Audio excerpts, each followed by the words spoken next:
Hello everyone, this is Dr. Shinam Bansal. Today we will do CTEV. Firstly, we will start with deformities. In the CTEV, we see cavus, adduction, varus and equinus. As the mnemonic says, cave. Adduction of forefoot is at mid-tarsal joint, that means talonavicular and calcaneocuboid joint. Varus of hindfoot at subtalar joint, that means talocalcaneal joint. Equinus at ankle joint, that is tibiotalar joint.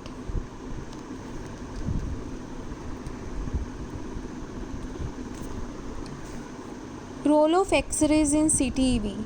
We get two views, AP view in plantar flexion and lateral view in dorsiflexion. Talocalcaneal angle in normal foot should be about 30 to 35 degrees in both views, but decreases in CTEV. Talometatarsal angle to note forefoot adduction, normal is 5 to 15 degrees, decreases in CTEV. Now see AP view, talocalcaneal angle, first line through center of long axis of talus, second line through long axis of calcaneum. Normal is 25 to 40 degree.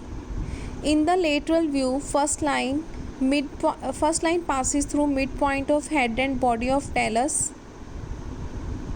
Yes, now see the lateral view. First line passes through midpoint of head and body of talus. Second line along bottom of calcaneum.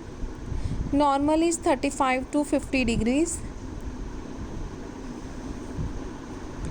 Now we will see radiographic findings in CTEV. On AP view, as you can see here, increased talocalcaneal angle, increased talar first metatarsal angle, long axis of talus deviate laterally and passes along third and fourth metatarsal bone.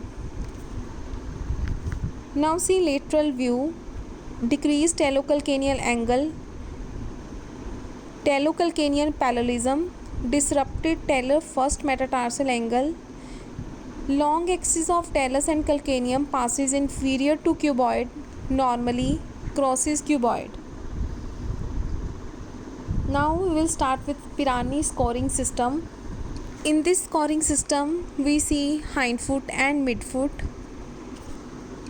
Firstly, in the hindfoot, look posterior crease, then feel heel, then see rigidity of equinus.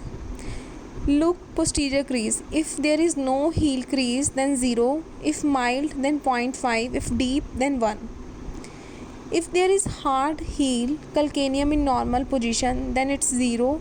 If mild softness of heel, then 0.5. If very soft heel, calcaneum not palpable, then 1. Then see if there is normal dorsiflexion, then it's 0. If foot reaches plantigrade with knee extended, then 0.5. If it is fixed equinus, then 1. Now see midfoot, look lateral border, feel head of talus, move medial crease. If there is no deviation from straight line in the lateral border, then 0. If medial deviation distally, then 0.5. If severe deviation proximally, then 1. If reduced talonavicular joint, then 0. If subluxated but reducible talonavicular joint, then 0.5. If irreducible talonavicular joint, then it's 1. If there is no medial crease, then it's 0. If mild medial crease, then 0.5. If deep crease, then 1. Foot should be moved to the position of maximum correction when assessing the medial crease.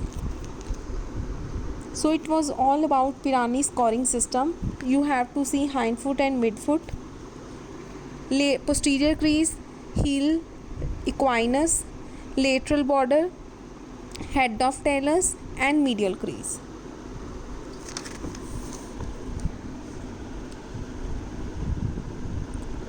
Now why CTEV plaster is applied with knee flexed to 90 degrees. Knee flexion relaxes the gastrosoleus muscle, hence tendoachilles is relaxed, which prevents equinus. Knee flexion also prevents plaster from slipping off. Now see V2 casting by Ponseti technique. Correction of cavus deformity is done. Corrected by forefoot supination relative to hindfoot along with adduction of forefoot. Tends to exaggerate foot inversion. Pronation of forefoot should not be done as it increases cavus deformity because first metatarsal is further plantar flexed. Now see right maneuver to correct cavus deformity is as E figure. Wrong maneuver to correct cavus deformity as shown in F figure.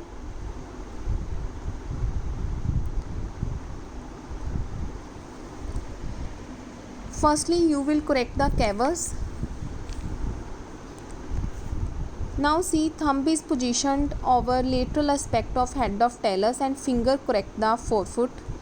Cavus and adduction are corrected by slight supination of forefoot in relation to hind foot as shown in pic. Correction of varus and adduction after correction of cavus is done. Correction of cavus brings metatarsal, cuneiform, navicular and cuboid in same plane of supination. Now foot is abducted and held in flexion and supination to accommodate the inversion of tarsal bones while counter pressure is applied with thumb on lateral aspect of head of talus. This maneuver necessitates prolonged stretching of medial tarsal ligaments and tendons. So after correcting the cavus deformity, now you will correct varus and adduction. Pressure exerted on metatarsal and counter pressure on lateral aspect of head of talus. Further abduction of foot held in flexion and supination as shown in the pic. Now see foot is further abducted and supinated and supination decreased but without pronating the foot. You have to decrease the supination but don't pronate the foot as shown in the pic.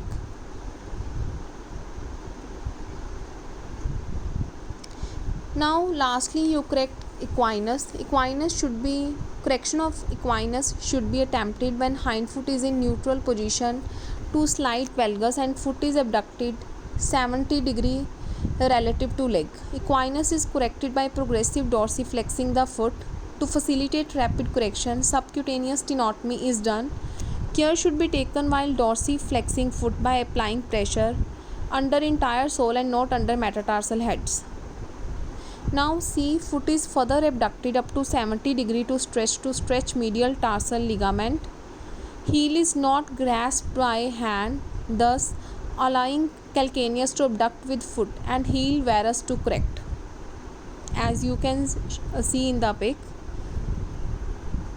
Equinus corrected by subcutaneous section of tendo achilles. With this we end with the Pirani scoring system and Ponseti technique.